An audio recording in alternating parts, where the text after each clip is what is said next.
Mestské kultúrne stredisko a fotoklub Piešťany zahájili v utorok podvečer v kine Fontána už 4. ročník podujatia slávnosti fotografie. Takéto podujatie sa uskutočnilo v rámci fotoklubu Piešťany v 80. rokoch, a odtedy sa to prerušilo, ale teraz ten výstavný cyklus už realizujeme po 4. krát a myslím si, že sme tu predstavili autorov domácich, piešťanských, autorov slovenských, zahraničných a na 2. ročníku sme mali autora zo Spojených štátov amerických, fotografa, ktorý bol prvým fotografom Múzeu moderného umenia.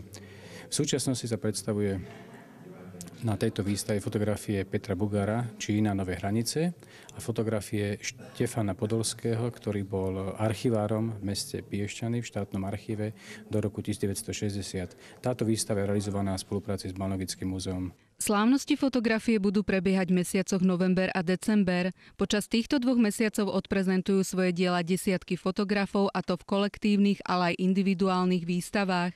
Svoje práce predstavia aj členovia fotoklubu Piešťany a účastníci 3. piešťanského fotomaratónu. Podujatia budú prebiehať v priestoroch kina Fontána, v Piešťanskom informačnom centre, v Dome umenia a v Mestskej knižnici. Myslím si, že samotná fotografia v tomto období, kedy sa práve v tomto čase otvárajú aj mesiac fotografie v Bratislave, tak chceli sme my v iných mestách, ako je hlavné mesto Slovenska, prispieť k dobrej prezentácii fotografií v našom peknom meste. Prvý vystavujúci amatérsky fotograf Peter Bugár priblížil návštevníkom podujatia fotografie, ktoré vznikli počas jeho potuliek po Číne. Je to takéto zachytenie okamžiku, že človek potom, keď sa spätne pozerá na tie fotky, tak zisťuje, že niečo, čo prešlo tak strašne rýchlo, tak náhle je zachytené a je to možnosť to opäť žiť. A zo všetkého najradšej mám práve ten okamžik, keď sa naviaže ten kontakt s iným človekom a tá tvár, keď ten druhý, ten fotený, zareaguje na tú prítomnosť objektívu a ešte predtým, než sa začne nejak krútiť a brániť, tak ten moment prekvapenia, to je podľa mňa to najkrajšie na fotografii. Súčasťou otvorenia slávnosti fotografií bol koncert jazzového zoskupenia Gabriel Jonáš Trio, na ktorom bolo pokrstené DVD Young Jazz Piešťany 2009. Piešťany majú,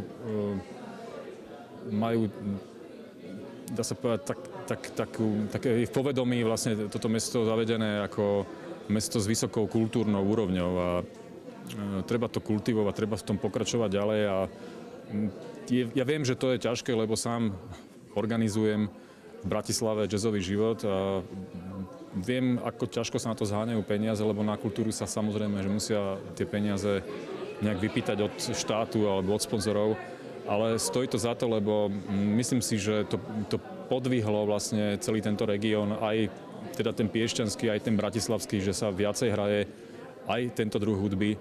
Dokonca si myslím, že to aj priťahuje mnohých zahraničných turistov, ktorí prídu na tieto koncerty a zistia, že vlastne sa tu nachádza veľa dobrých hudobníkov, ktorí majú čo povedať aj v svetovom meritku. Večer ukončila projekcia filmu o fotografke Magdaléne Robinsonovej. Režisérom tejto dokumentárnej snímky je Martin Šulík. Film sa premietal aj v rámci filmového festivalu Cinematic.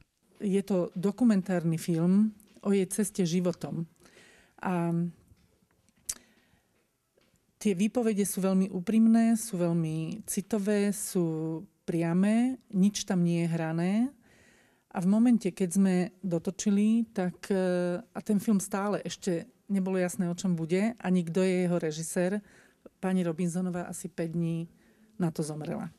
A to bol moment, kedy som hľadala režiséra, ktorý by ten film dokončil.